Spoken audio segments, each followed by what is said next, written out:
UGC equity regulations, anti discrimination rules పై బయట చాలా గొడవ జరుగుతుంది. పర్టికులర్గా ఒక వర్గం వాళ్ళు దీన్ని బాగా హైలైట్ చేసి గొడవలు చేస్తున్నట్టు కనబడుతుంది. అసలు దీని మీద ఏం జరుగుతుంది? గతంలో మండల్ కమిషన్ వచ్చినప్పుడు దేశవ్యాప్తంగా రిజర్వేషన్ వ్యతిరేక ఆందోళన జరిగిన సంఘటనలు గుర్తొస్తున్నాయి. దాదాపు అదే విధంగా జరుగుతుంది. అప్పుడు దానికి బీజేపీ నాయకత్వం వహించింది. రిజర్వేషన్ మద్దతుగా కూడా పోరాటాలు జరిగాయి ఆ రోజు. దానికి మిగతా అనేక పార్టీలు, ముఖ్యంగా లెఫ్ట్ పార్టీలు, నక్సలైట్ పార్టీలు, మిగతా అందరూ నాయకత్వం వహించారు. బీజేపీ రిజర్వేషన్ వ్యతిరేక మూవ్మెంట్కి నాయకత్వం వహించింది. బయటికి కబుర్లు ఎన్ని చెప్పినా నాయకత్వం వహించింది అది. అగ్రకులాలు మొత్తం బీజేపీ వ్యతిరేక మూవ్మెంట్లో ఉన్నారు.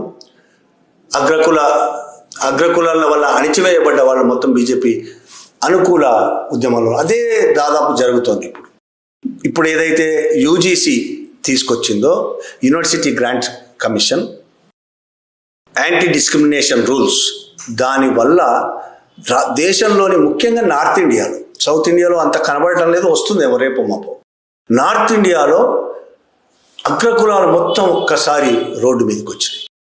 నిన్నటి దాకా మోడీ ఏం చేసినా, నా ఇంట్లో కుటుంబంలో 10 మందిని చంపేసినా పర్వాలేదు, నాకు మోడీ నాయకుడని బహిరంగంగా మాట్లాడిన వాళ్ళు ఇవాళ మోడీకి వ్యతిరేకంగా రోడ్డు మీదకి వచ్చారు. తమ జంధ్యాలు చూపిస్తూ, ముఖ్యంగా బ్రాహ్మణులు ఈ విధంగా చాలా ఎక్కువ చేస్తున్నారు. తమ జంధ్యాలు చూపిస్తూ, ఈ జంధ్యాల సాక్షిగా నేను శాపం పెడుతున్నా, మోడీ 40 ఏళ్ళు 20 ఏళ్ళు కాదు 200 ఏళ్ళు ఇక రాలేడు, గెలవలేడు అని శాపాలు పెడుతున్నారు. ఆ శాపాలు ఫలిస్తాయా లేదా పక్కన పెడితే, అసలు ఈ UGC grants commission, university grants commission ఏం యాంటీ డిస్క్రిమినేషన్ రూల్స్ ఏం తీసుకొచ్చింది, దాని గురించి ఒకసారి మనం ఆలోచించాలి. ఎందుకు తీసుకొచ్చింది, నిజంగానే దాని అవసరం ఉందా, అవసరం లేకుండా కావాలనే తీసుకొచ్చింది, దానివల్ల విద్యార్థులకు కానీ సమాజానికి కానీ ఏమైనా నష్టం ఉందా, దాని గురించి మనం సీరియస్గా పట్టించుకుంటే అప్పుడు ఈ ఆందోళనలు ఎందుకు జరుగుతున్నాయి అనేది మనకు అర్థమవుతుంది. యూనివర్సిటీల్లో, కాలేజీల్లో దేశవ్యాప్తంగా కూడా వివక్ష విపరీతంగా ఉంది. అనేక మంది బీసీ, ఎస్సీ, ఎస్టీ పిల్లల మీద, మహిళల మీద కూడా, మైనార్టీల మీద చాలా వివక్ష చూపిస్తారు.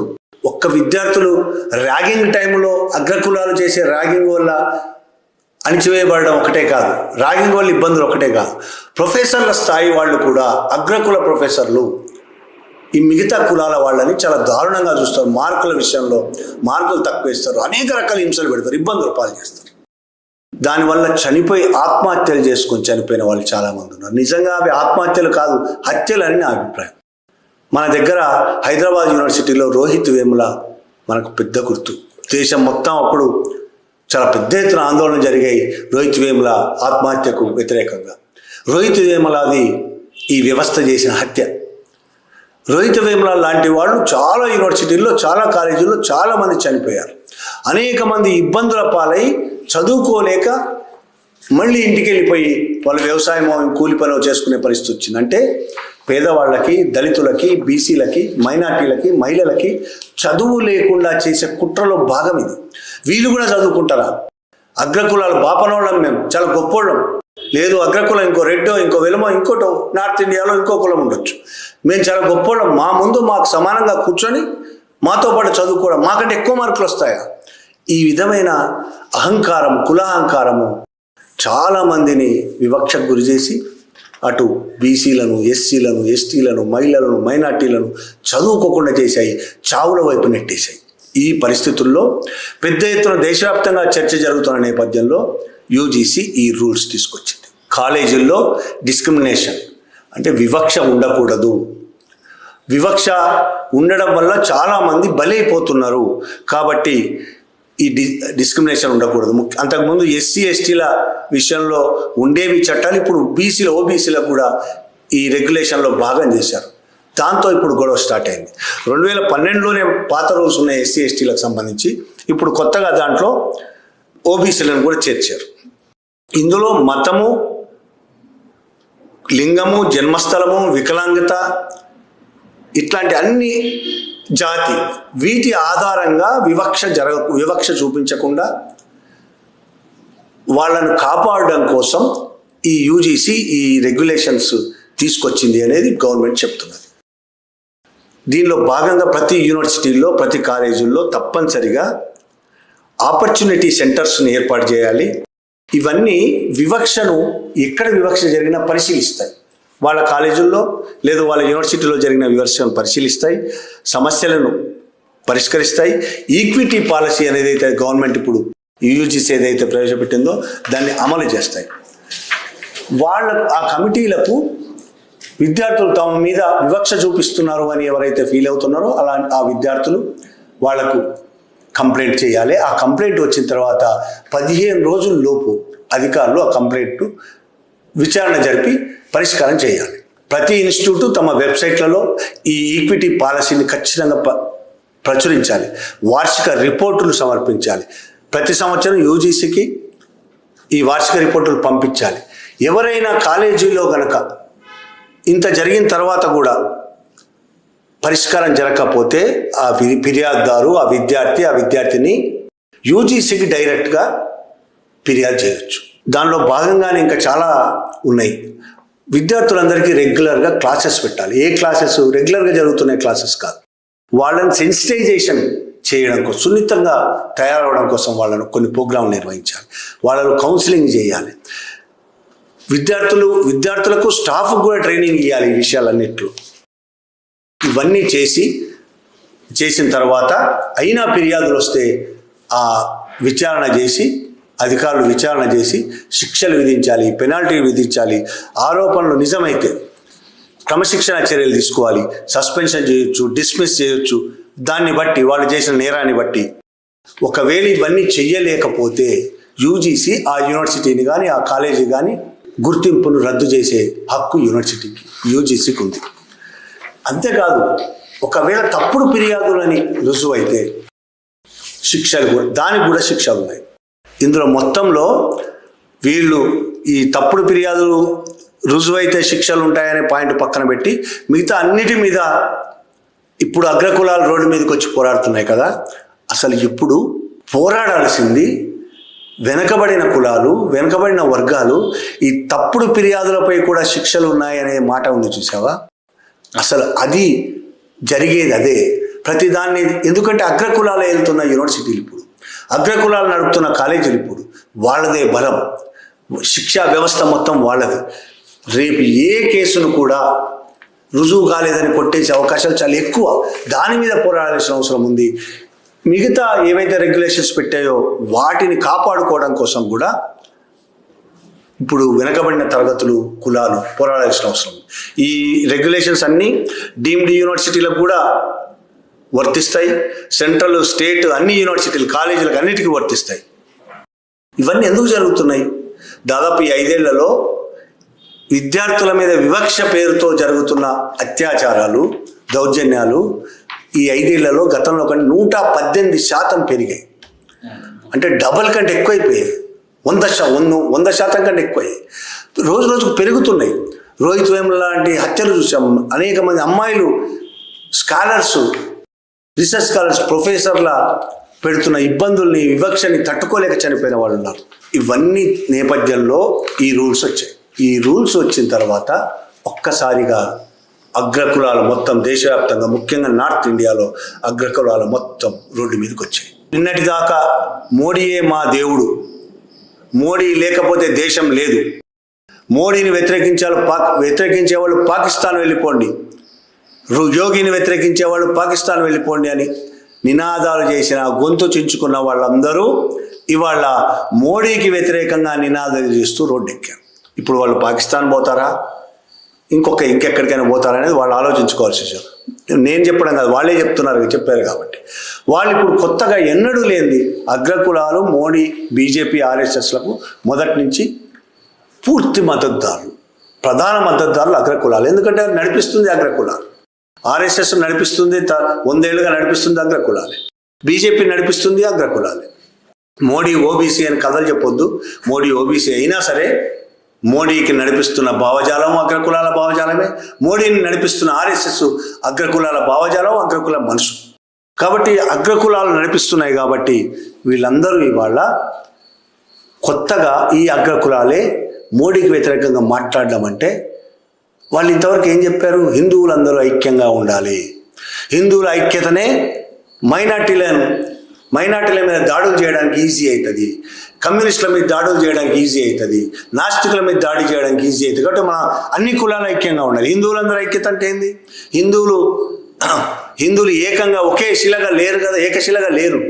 ఎందుకు లేరంటే మన కుల వ్యవస్థ, మనుస్మృతి ఏర్పాటు చేసిన వర్ణ వ్యవస్థ, ఆ తర్వాత వచ్చిన కుల వ్యవస్థ హిందూ మతం మొత్తం ఒకటి కాకుండా చేసింది. ఎట్లా వాళ్ళకి హిందూ మతమే పెట్టింది. అది హిందూ మతం ఏర్పాటు చేసిన కులాల వల్ల ఆ కులాల ఐక్యత లేకుండా పోయినాయి. ఇప్పుడు ఆ కులాలు మొత్తం ఐక్యంగా ఉంటే హిందూ మతం స్ట్రాంగ్గా ఉంటుందని ఇప్పటిదాకా నినాదాలు ఇచ్చిన ఈ అగ్ర కులాలు ఇవాళ ఐక్యతను ఇప్పుడు దెబ్బతీస్తుంది ఎవరు? ఎస్సీ, ఎస్టీ, బీసీ వాళ్లకు ఉపయోగకరమైన ఒక రూల్ తీసుకొస్తే దానికి వ్యతిరేకంగా అగ్రకులాలు పెద్ద ఎత్తున ఆందోళనలు, ఉద్యమాలు చేస్తున్నాయంటే అర్థమైంది వాళ్ళు వేరు, మేము వేరు అని. వాళ్ళకి తగిలింది. మేము వేరు అనేది వాళ్ళు బయటికి ఇంతకాలం చెప్పలేదు. మనందరం ఒకటే అని కథలు చెప్పారు. ఆ కథలు ఉట్టిది, అదొక ముసుగు మాత్రమే అనేది అర్థమవుతుంది. వాళ్ళ ముసుగు తీసేశారు. ఆ విధంగా వాళ్ళు మాట్లాడడమే కాదు, వాళ్ళకు మద్దతుగా కొంతమంది మేధావులు ముందుకొచ్చారు. ఒక జడ్జి అయితే రాజీనామా చేసి పడేశారు. కొంతమంది ఎమ్మెల్యేలు రాజీనామా చేస్తారు. బీజేపీ నాయకులు ఆ పార్టీకి రాజీనామా చేస్తారు. జర్నలిస్టులు చాలా అసహ్యంగా, జుగుప్సాకరంగా మాట్లాడుతున్నారు సోషల్ మీడియాలో. ఇంత దారుణమైన పరిస్థితి గతంలో వీళ్ళు నేర్పించిన విద్యనే మళ్ళీ వీళ్ళ మీదకి ఉసిగొల్పుతుంది. ఎంత దారుణంగా ఉందంటే ఇదేదో ఒక జర్నలిస్ట్ మాట్లాడతాడు, అజిత్ బండారి అనే ఒక జర్నలిస్ట్. ఈయనకు తెలియదా యూజీసీ గ్రాంట్స్ కమిషన్ పెట్టిన ఈ రెగ్యులర్ రూల్స్ యూజీసీ అధికారులు మాత్రమే పెట్టరు, వాళ్లకు కేంద్ర ప్రభుత్వం నుంచి ఆదేశాలు వస్తాయి. కేంద్ర ప్రభుత్వం అంటే ఒక్క విద్యాశాఖ మంత్రే కాదు, విద్యాశాఖ మంత్రి ఒక్కడే నిర్ణయాలు తీసుకొని అమలు చేసే సత్తా ఆ విద్యాశాఖ మంత్రికి కాదు, ఏ మంత్రికి లేదు దేశంలో. కేంద్ర ప్రభుత్వం మొత్తము చేస్తుంది. కేంద్ర ప్రభుత్వం మొత్తం అంటే ఎవరు? కేంద్ర ప్రభుత్వాన్ని నడిపించే, మంత్రివర్గాన్ని నడిపించేది మోడీ, అమిత్ షా. వాళ్ళకు తెలియకుండా ఇవన్నీ జరిగాయి. ఇప్పుడు ఆ అజిత్ బండారి ఏమంటాడంటే, ఎడ్యుకేషన్ మినిస్టర్ ధర్మేంద్ర ప్రధాన్, ఆయన ఎడ్యుకేషన్ మినిస్టర్, ఆయనను బూతులు అందించుకున్నాడు, బూతులు తిడుతున్నాడు. ఆయన బూతులు తిట్టి మోడీకి ఒక సలహా ఇచ్చాడు. ఆ ధర్మేంద్రను పిలవండి, మీ ఆఫీస్కి పిలవండి, మీ షూకి వెనకాతల గుర్రం నాడా పెట్టండి, గుర్రం నాడా, ఇనుప నాడా ఉంటుంది, ఆ షూకి వెనకాతల పెట్టండి, దాంతో కొట్టండి, అన్ని వైపులు అచ్చులు పడాలి ఆయనకి, అప్పటికి బుద్ధి వస్తుంది, బీజేపీకి తాను ఎంత నష్టం చేస్తున్నా ఆయనకు అర్థమవుతుంది అనేది మాట్లాడాడంటే. బీజేపీకి నష్టం చేస్తున్నది ఎడ్యుకేషన్ మినిస్టర్ ఒక్కడేనా? ఆయన ఒకవేళ నష్టమే అనుకుంటే అంటే మోడీకి దీంట్లో సంబంధమే లేదా? మోడీని పక్కకు తప్పించే ఎత్తుగలేదు. అగ్రకులాల్లో వస్తున్న ఈ వ్యతిరేకతని, ఈ మొత్తం సమస్యకు కారణం మోడీ కాదు అని చెప్పి మోడీని పక్కకు పెట్టి ఎడ్యుకేషన్ మినిస్టర్ ఇంకోటి బలి చేయడం, ఇది అలవాటు మొదటి నుంచి. ఈ ఆర్ఎస్ఎస్ చేస్తున్న పని. ఇండిగో విషయంలో కూడా అంతే. ఇంకో రామ్మోహన్ నాయుడిని బలి చేశారు. ఇది అలవాటు వీళ్ళకి, ఎవరినో ఒకరిని బలి చేయాలి. ఒకటి చేస్తారు, అదేమైనా తిరిగి కొడితే మనకే కొట్టిందంటే, ఎదురు తగిలిందంటే అందులో ఎవరినో బలహీనుడిని ఒకరిని తీసుకొచ్చి బలి చేస్తారు. ఇది వీళ్ళకి అలవాటు. అలా ఇవాళ జర్నలిస్టులు కూడా ఇంత అసహ్యంగా మాట్లాడుతారు. ఇంత జరుగుతుంది దేశవ్యాప్తంగా. జంధ్యాలు పైకి ఎగబట్టి ఇట్లా ఎత్తి చూపిస్తూ ఊరేగింపులు తీస్తున్నారు బ్రాహ్మణ్స్. అగ్రకులాల మిగతా వాళ్ళు కూడా రోడ్లు ఎక్కారు, మోడీ వ్యతిరేకంగా నినాదాలు చేస్తున్నారు. నిజంగా మోడీ వ్యతిరేక నినాదాలు మనసులోంచి వస్తున్నాయా లేదా మనకు తెలియదు, కానీ ఇవాళ మాత్రం మోడీ వ్యతిరేకంగా నినాదాలు చేస్తున్నారు. బీజేపీ జెండాలు, వాళ్ళ ఇళ్ళ మీద కట్టిన బీజేపీ జెండాలు పీకేస్తున్నారు. మోడీ, అమిత్ షాల ఫోటోల మీద రంగు చల్లుతున్నారు. ఇవన్నీ చేస్తున్నారు. ఎందుకు చేస్తున్నారు అనేది ఒక అనుమానం. వాళ్ళే చేస్తున్నారా, వాళ్ళ వెనకాతలు ఇంకెవరైనా నడిపిస్తున్నారా, అది ఇంకొక అనుమానం. ఎందుకంటే ఇంత జరుగుతున్నా ఈ వ్యవహారం మీద కేంద్ర ప్రభుత్వం ఒక్క మాట మాట్లాడలేదు. రూల్స్ తీసుకొచ్చింది కేంద్ర ప్రభుత్వమే అయినా ఈ విషయాలు ఇంత జరుగుతున్నా ఇది మీరు చేసే తప్పని, ఇది అవసరమైన రూల్ అని, ఇలా లేకపోతే దేశం సర్వనాశనం అయిపోతుందని, బ్యాలెన్స్ మరింత తప్పుతుందని, అణగారిన వర్గాలను కాపాడాల్సిన అవసరం ఉందనే మాట వాళ్ళ నోటి నుంచి ఎందుకు రావటం లేదు? ఎందుకంటే మళ్ళొక వార్త కూడా బయటకు వచ్చింది. ఈ వ్యవహారంలో, ఈ రూల్స్ విషయంలో కేంద్ర ప్రభుత్వం పునరాలోచన చేస్తున్నది అనే ఒక వార్త బయటకు వచ్చింది. అంటే రూల్స్ తీసుకొచ్చింది కేంద్ర ప్రభుత్వమే, నిజంగా రూల్స్ అలాంటి రూల్స్ తీసుకురావడం మోడీకి, అమిత్ షాకు, ఆర్ఎస్ఎస్ ఇష్టం ఉందని నేనైతే అనుకోను.